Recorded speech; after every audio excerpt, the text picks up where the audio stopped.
ओम नमः शिवाय मंत्र का अर्थ, कैसे इस मंत्र की उत्पत्ति हुई, किस विधि से इस मंत्र को जपा जाता है, क्या है इस मंत्र का रहस्य और इसको जपने से आपको क्या क्या लाभ हो सकते हैं, ये सारी चीजें आज मैं अपनी वीडियो के माध्यम से आपको बताऊंगी। जय श्री राम दोस्तों, कैसे हैं आप सब लोग। दोस्तों, गुरु की कृपा से मैं आपको बता सकती हूँ, वो मैं आज अपनी वीडियो के माध्यम से आपको भगवान शिव ही सृष्टि के रचयिता, पालनहार और संहार करता है।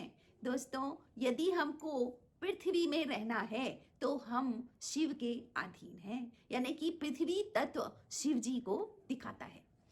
दोस्तों, ओम नमः शिवाय षटाक्षरी मंत्र है, इसमें 6 अक्षर हो गए और जो ओम शब्द है वो तीनों देव त्रिदेवों का प्रतिनिधित्व करता है। नमः शिवाय पंचाक्षरी मंत्र है जो कि पृथ्वी पर जन्म लेने वाले या पृथ्वी में मौजूद 5 तत्वों को रिप्रेजेंट करता है। परमात्मा का सबसे उत्तम नाम ओम है। आप समझ लीजिए कि परमात्मा का सबसे उत्तम से उत्तम जो नाम है वो ओम है। ओम बीज मंत्र है, सृष्टि का बीज मंत्र है और संपूर्ण ब्रह्मांड में ध्वनि के रूप में परमात्मा व्याप्त हैं। और किस शब्द में? ओम में।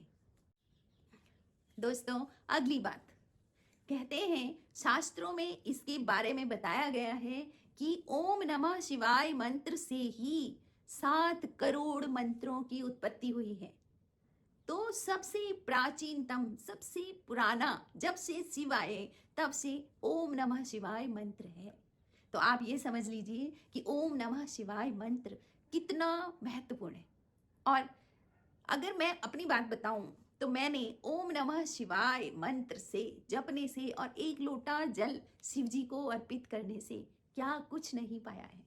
आज जो मैं आपके सामने हूँ, बोल रही हूँ, इतने कॉन्फिडेंस से बोल रही हूँ, इसका एक ही कारण है कि मैंने ये सब कुछ किया है। तो ओम नमः शिवाय मंत्र वेदों का निचोड़ है, ठीक है। तो आप क्या समझे, भगवान शिव को मैं प्रणाम करता हूँ, ये आप ओम नमः शिवाय मंत्र का अर्थ है। और इतना बोल रहे हो, मैं भगवान शिव को प्रणाम करता हूँ, ठीक है। बस आपको इस मंत्र को बार बार बोलना है। दोस्तों, मंत्रों की भी तासीर होती है।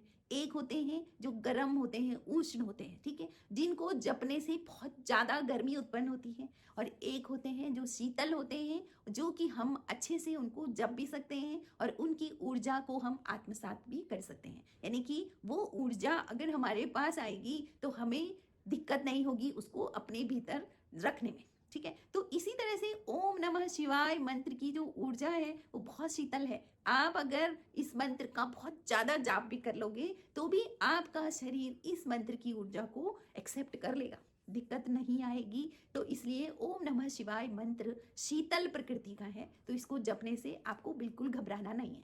दोस्तों, पुराणों में कहानी तो इस प्रकार से भी है कि जब सृष्टि उत्पन्न हुई थी तब एक ज्योतिर्लिंग प्रकट हुआ था पृथ्वी से और भगवान शिव की ऊर्जा उस ज्योतिर्लिंग में समाई हुई थी। तो उस समय ब्रह्मा विष्णु में भी युद्ध होने लगा कि ईश्वर मैं, ईश्वर मैं। तब भगवान शिव के 5 मुखों से ये मंत्र की उत्पत्ति हुई है, ओम नमः शिवाय। और इस मंत्र से भगवान शिव ने कहा कि देवता मैं हूं। भगवान शिव ने अपने 5 मुखों से सबसे पहले इस मंत्र का उच्चारण किया है। तो इस मंत्र की उत्पत्ति कहाँ से हो गई? स्वयं भगवान के मुख से, ओम नमः शिवाय, और पूरी सृष्टि में ये गूंजने लगा। दोस्तों, नमः शिवाय पंचाक्षरी मंत्र है। न प्रतिनिधित्व करता है पृथ्वी का, म प्रतिनिधित्व करता है जल का, शी प्रतिनिधित्व करता है अग्नि का, व प्रतिनिधित्व करता है वायु का और यह प्रतिनिधित्व करता है आकाश का। तो नमः शिवाय जो मंत्र है वो पृथ्वी पर जो 5 तत्व हैं उनका प्रतिनिधित्व करता है। दोस्तों, यदि आप नमः शिवाय मंत्र का जाप कर रहे हैं, जप रहे हैं, तो सबसे पहला काम कि आपके शरीर के भीतर ये 5 तत्व बैलेंस रहेंगे, जो कि आपके स्वास्थ्य के लिए अति उत्तम है। अगर एक भी तत्व इनमें से बैलेंस में थोड़ा घटोतरी हो जाएगी तो आप समझ लो कि आप बीमार हो सकते हो। तो आपने समझा ना, ओम नमः शिवाय मंत्र के जाप से आपके भीतर के जो 5 तत्व हैं वो बिल्कुल बैलेंस रहेंगे। अब आते हैं दोस्तों कि इस मंत्र के जाप से हमको क्या क्या लाभ हो सकते हैं। मैंने बताया था ना कि मैं बताऊंगी आपको कि इस मंत्र के जाप से आपको क्या क्या लाभ हो सकते हैं। तो यदि आप ओम नमः शिवाय मंत्र को 108 बार जपते हैं, आप रोज जपते हैं, तो फिर क्या होगा। सबसे पहला काम, आप अल्पायु से आप बच जाओगे। अगर किसी की अल्पायु है तो वो बच जाएगा, क्योंकि शिव क्या है, शिव चिरंजीवी बना देते हैं। आपको पता होगा मार्कंडेय ऋषि चिरंजीवी हो गए थे जबकि वो अल्पायु थे। तो शिव जी ये वाला वरदान तो पहले ही नंबर पे देते हैं।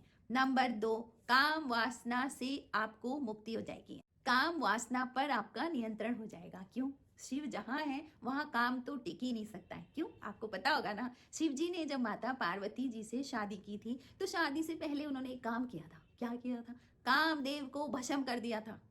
किसी भी पति पत्नी में अच्छा रिश्ता, लंबे समय तक प्रेम तभी चल सकता है जब काम बीच में ना हो।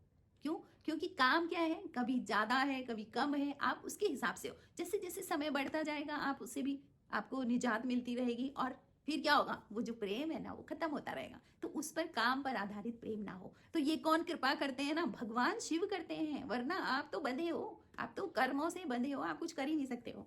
आप जैसे चल रहे हो, कोई आपको चला रहा है। कौन चला रहा है, आपके पूर्व जन्मों के कर्मा चला रहे हैं। हाँ, अगर आपने मंत्र जाप किया, आपने भक्ति की, तो आपका अपने आप पर भी नियंत्रण हो जाएगा और आपका एक विवेक आ जाएगा कि क्या सही है और क्या गलत है। क्या है दोस्तों, तनाव और डिप्रेशन से मुक्ति। क्योंकि आप अगर मंत्र जाप कर रहे हैं, ओम नमः शिवाय मंत्र का जाप कर रहे हैं, तो नेगेटिव विचार आपके दिमाग में आएंगे ही नहीं, और पॉजिटिव रहोगे तो आप डिप्रेशन किस बात का। देखिए आजकल का क्या है ना, हाथ पर सारी चीजें मिल रही हैं, सब कुछ। आप फोन पर कुछ चीज लिख के दो, सारी चीजें आपके पास होंगी। वो समय चल रहा है तो आदमी ने मेहनत कम कर दिया। जब मेहनत, जो लोग काम कम करते हैं, देखो डिप्रेशन उन्हीं को होता है, सीधी सी बात है। जिसके पास इतना समय है, जिसके पास समय ही नहीं है सोचने विचारने का, उसको क्या डिप्रेशन होगा। तो क्या होगा, जब आप मंत्र जाप में, जो समय आपके पास बचा हुआ है उसको आप मंत्र जाप में लगाओगे, तो आपके भीतर पॉजिटिव विचार आएंगे। मंत्र जाप से पॉजिटिविटी आएगी, और जब पॉजिटिविटी अंदर तो नेगेटिविटी बाहर, क्योंकि दोनों में से एक ही रह सकता है।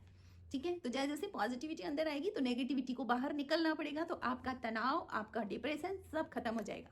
मानसिक संतुलन बना रहता है। ठीक है, आपका अपने विचारों पर नियंत्रण बना रहता है। ये सब इस मंत्र के जाप से। निर्णय लेने की क्षमता बढ़ जाती है। कैसे, जब आपके पास निर्णय लेने की क्षमता आ गई है तो आपकी उन्नति स्वाभाविक है। अगर उन्नति नहीं हो पाती है, इसका मतलब आपके निर्णय लेने की क्षमता नहीं है, आप गलत निर्णय ले लेते हो और आप फिर नीचे बैठ जाते हो। ठीक है, तो निर्णय लेने की क्षमता आ जाती है। कहते हैं ना, जब आप इस मंत्र का जाप करते रहोगे तो भगवान शिव के गण आपकी मदद के लिए आते हैं। पहले जब भी आप किसी देवता के मंत्र का जाप करते हो तो देवता के जो गण होते हैं, जो उनकी भक्ति कर रहे हैं, जो गण हैं, वो सुनते हैं कहाँ पर हो रहा है, ये कौन बुला रहा है। ठीक है ना, तो वो गण आ जाते हैं और वो आपकी मदद करने लग जाते हैं इस तरीके से, ताकि आप इतने प्योर हो जाओ कि आप उस तत्व तक पहुंच सको, उस ईश्वर तक पहुंच सको। आपके घर में जो भी वास्तु दोष होंगे, पितृ दोष होंगे, जितने तरह के काल सर्प दोष है, जितने तरीके के दोष है ना, सब खत्म होने लगेंगे बस एक मंत्र के जाप से। लेकिन मंत्र जाप कैसे करना है ना, बिल्कुल दृढ़ विश्वास के साथ। आपको बिलीव होना चाहिए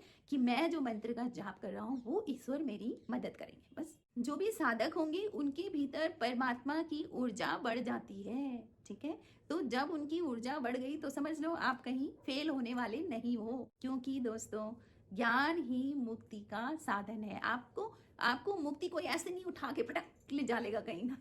आप ये मत सोचो कि आप कहीं गिरे हुए कीचड़ से कुपट उठा के कोई, ना ना, धीरे धीरे धीरे धीरे जैसे जैसे ज्ञान आपके भीतर समाता जाएगा तो आपको अब संसार से छूटते जाओगे। भाई संसार समझ में आ गया ना, वही तो मुक्ति है। यही मुक्ति है। कैसे, आप देख रहे हो सब ड्रामा चल रहा है संसार का। बस आप लिप्त नहीं हो, आप निर्लिप्त हो तो आप मुक्ति है, और आप लिप्त हो तो आप मुक्त नहीं हो। कोई रो रहा है आप भी रो रहे हो, कोई हंस रहा है आप हंस रहे हो, मतलब आप अपने उसमें चल रहे हो। तो ऐसे में मुक्ति नहीं होती। मुक्ति क्या है, आपको समझ है कि ये सब क्या पिक्चर चल रही है, जीवन भी एक पिक्चर की तरह देखो उसको। ठीक है, तो यही मुक्ति। अब है दोस्तों कि जप कैसे करना है, ये भी बहुत सारे प्रश्न होते हैं कि जप कैसे करना है। तो सबसे पहली बात, यह मंत्र कीलित नहीं है। आपको जब से आपका मन करे आप तब से शुरू कर दो। ठीक है, इस मंत्र को जागृत भी नहीं करना पड़ता है, और जब से मन करे आप तब से शुरू। बालक, वृद्ध, जवान, बीमार सब इसको कर सकते हैं। बस इतना ध्यान रखें कि निश्चित समय पर, निश्चित संख्या में जप करें, और भगवान शिव के आगे एक दिया घी का जरूर जलाएं, दीपदान करके फिर आप वहाँ पर मंत्र जाप शुरू करें। और दोस्तों सबसे अच्छा तरीका है भगवान शिव और भगवान हनुमान जी, उनके लिए तो मंदिर सबसे अच्छा है। तो आप अगर शिव मंदिर में जा करके कुछ निश्चित संख्या में मंत्र जाप करें, वहाँ पर शिव जी की सेवा करके, शिव मंदिर में पूरी सेवा करके उसके बाद आप वहाँ पर बैठ करके मंत्र जाप करेंगे तो इसका कई गुना बहुत जल्दी जल्दी आपको फल मिलेगा। तो दोस्तों आपको वीडियो कैसे लगा आप कमेंट जरूर करें, कमेंट में जय श्री राम लिखें, क्योंकि राम हमारी ऊर्जा है।